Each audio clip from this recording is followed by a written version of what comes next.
Les gorges de la Dordogne et les gorges de la Truyère sont des sites Natura 2000 qui hébergent habitation et biodiversité.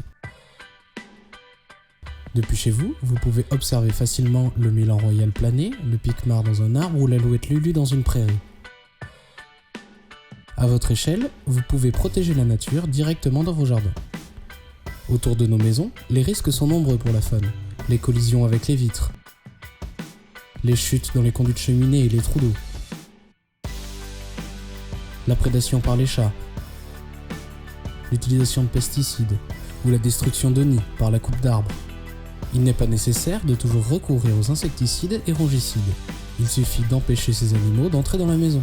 Pour cela, commencez par installer des moustiquaires aux fenêtres et boucher les fissures par lesquelles rentrent les fourmis et les rongeurs. Pour favoriser les prédateurs naturels des insectes, vous pouvez installer des nichoirs à passereaux et à chauves-souris dans votre jardin. Les pipistrelles peuvent consommer jusqu'à 600 moustiques par nuit, tandis qu'une jeune hirondelle consommera environ 200 000 insectes avant son envol. Les oiseaux cherchent régulièrement de nouveaux endroits pour nicher au printemps ou s'abriter du mauvais temps. Pour empêcher qu'ils se retrouvent dans vos cheminées, il suffit de poser un grillage à l'embouchure. Les collisions contre les vitres sont également très fréquentes pour les oiseaux et peuvent être mortelles.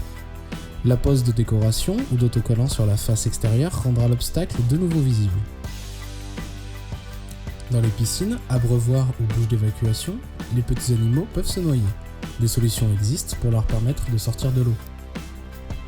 Pour ne pas déranger la faune, en période de reproduction et d'élevage des jeunes, attendez l'automne pour couper les arbres et tailler les haies. Conserver les vieux arbres est également très important pour certains animaux, comme les chouettes et hiboux qui élèvent leurs petits dedans.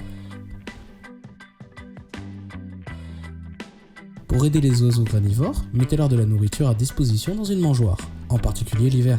Planter des arbres et arbustes producteurs de graines, de baies ou de fleurs riches en nectar et pollen favorise également la biodiversité. Si vous laissez pousser l'herbe toute l'année sur une partie de votre jardin et ne tondez qu'à l'automne, vous aurez alors la chance de pouvoir observer de nombreux papillons.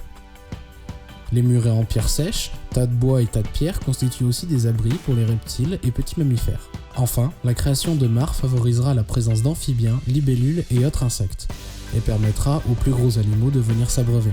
Pour résumer, évitez les insecticides, coller des stickers ou mettre des objets mobiles aux fenêtres, grillager les cheminées, poser des planches dans les points d'eau ouverts et trop profonds, tailler les arbres et les haies à l'automne ou en hiver et garder les vieux arbres, mettre des moustiquaires et boucher les trous dans les habitations, installer des abris pour les oiseaux, les chauves-souris et ou les insectes, mettre des mangeoires et les remplir durant l'hiver, construire un muret en pierre sèche, déposer un tas de bois ou un tas de pierres, et créer une mare.